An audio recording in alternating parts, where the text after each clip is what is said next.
Collector conference में 24 agenda आज collector conference 23 agenda शामिल किए गए थे और सभी फ्लैगशिप प्रोग्राम के साथ साथ जितने भी शासकीय योजनाएं हैं उसके समीक्षा की गई, जानकारी ली गई।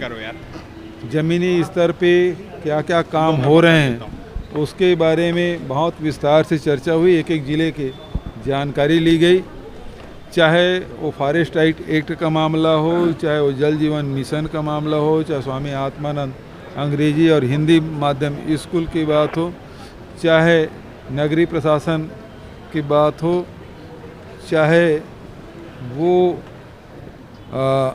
हमारे नरवा गरवा घुरवाबाड़ी की बात हो, और जो रूरल इंडस्ट्रियल पार्क है उसकी बात हो, चाहे EWS के जो ज़मीन है उसके जानकारी लेंगे, तो सारे विषयों पे बहुत विस्तार से चर्चा हुई। और इसके साथ साथ जो आवश्यक निर्देश हैं उनके बारे में भी आवश्यक निर्देश भी दिए गए हैं। सर, कानून व्यवस्था को लेकर आपने सख्त निर्देश दिए हैं। आपने कहा है कि कलेक्टरों को इसकी पूरी जिम्मेदारी है। देखिए, जब तक के शांति की स्थापना नहीं होगी आप विकास कार्य नहीं कर पाएंगे। तो सबसे ज़्यादा ज़रूरी है कानून व्यवस्था बनाए रखना, और हर स्थिति में यहाँ सौहार्दपूर्ण वातावरण बने रहे। और आजकल जिस प्रकार से प्रायोजित तरीके से घटना को बढ़ा चढ़ाकर बताया जा रहा है और उस प्रकार से एक विश्वास पैदा करने की जो कोशिश हो रही है, इसके लिए बहुत ज़रूरी है सचेत रहने की। और इसमें पुलिस की भूमिका तो होती ही है, लेकिन उसके साथ साथ कलेक्टर की भी जिम्मेदारी होती है। उस कानून व्यवस्था को बनाए रखने में उनकी भी अहम जिम्मेदारी होती है।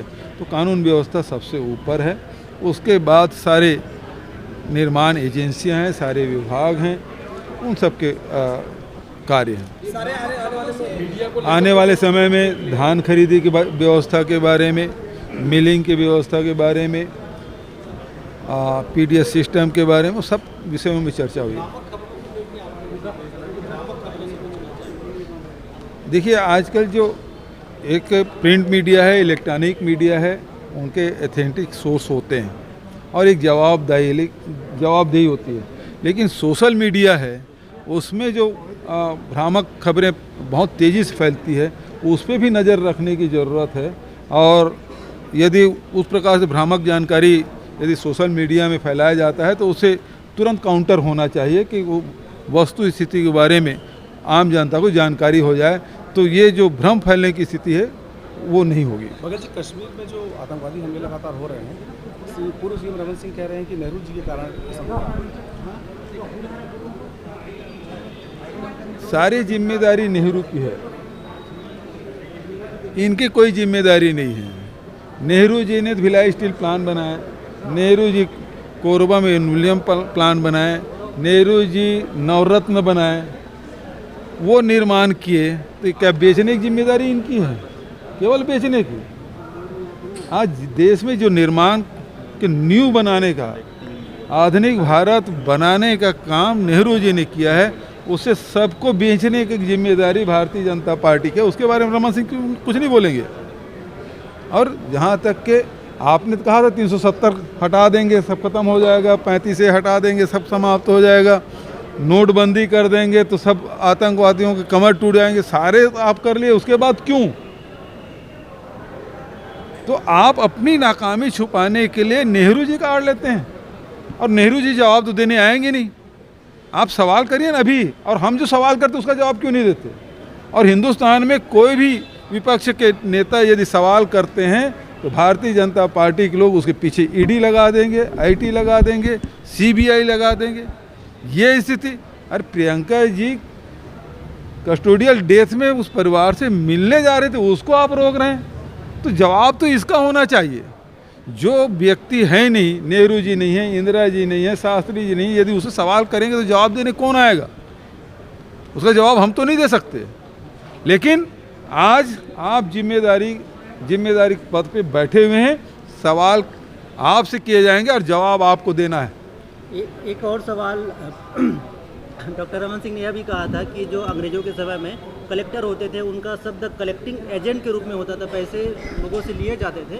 उसको भूपेश बघेल 100% उसको साबित कर रहे थे छत्तीसगढ़। हमको पता है 15 साल में कलेक्टरों से कैसे कलेक्ट कराते थे, एसपी से कैसे कलेक्ट कराते थे। रमन सिंह जी को नहीं पता तो घर वालों से पूछ ले, बताने की ज़रूरत नहीं है। आज किसी कलेक्टर एसपी की पोस्टिंग उस प्रकार से नहीं होती है जिस प्रकार से रमन सिंह के कार्यकाल में होते थे। ये बताने की कोशिश न करें, यदि उंगली दिखाते हैं तो 3 उंगली उनकी तरफ उठती है। ये बस्तर में ये मामला सामने आया। जी, वैक्सीनेशन को लेकर भारत की हमारे मंत्री जी ने बधाई दे दी है। छत्तीसगढ़ में बहुत अच्छा वैक्सीनेशन हुआ है। 60% से ऊपर उम्र के लोग में 93% हो गया। 45 साल से ऊपर के लोगों के 60% से अधिक वैक्सीनेशन हो गया। लेकिन अभी वैक्सीनेशन हमारे यहाँ यदि कम हो रहे हैं तो उसके कारण वैक्सीन की उपलब्धता।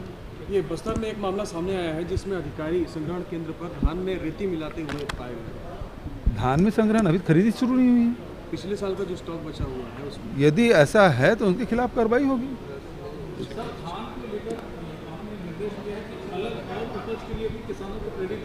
अजय जी, सिर्फ धान में केंद्रित ना रहे किसान। वो तो शुरू से हमने कहा, तो हमारी योजना ही यही है। भारत सरकार धान खरीद नहीं रही, चावल खरीदती नहीं, सारे प्रकार के अड़ंगे लगा रखे हैं। तो धान के अलावा दूसरे फसल लें, इसके लिए हमने तो प्रोत्साहन दिया है, इनपुट सब्सिडी दिया है। यदि धान के बदले दूसरे फसल लेते हैं, कोई भी फसल ले, तो उसे 10,000 रुपये प्रति एकड़ के हिसाब से हम इनपुट सब्सिडी देंगे। तो ये तो हमारी योजना ही है। और वृक्षारोपण करते हैं तो 10,000 रुपये 3 साल तक के देंगे। ये भी हमारी योजना है। हम तो हमारी कोशिश है कि दूसरे फसल लें। ठीक है।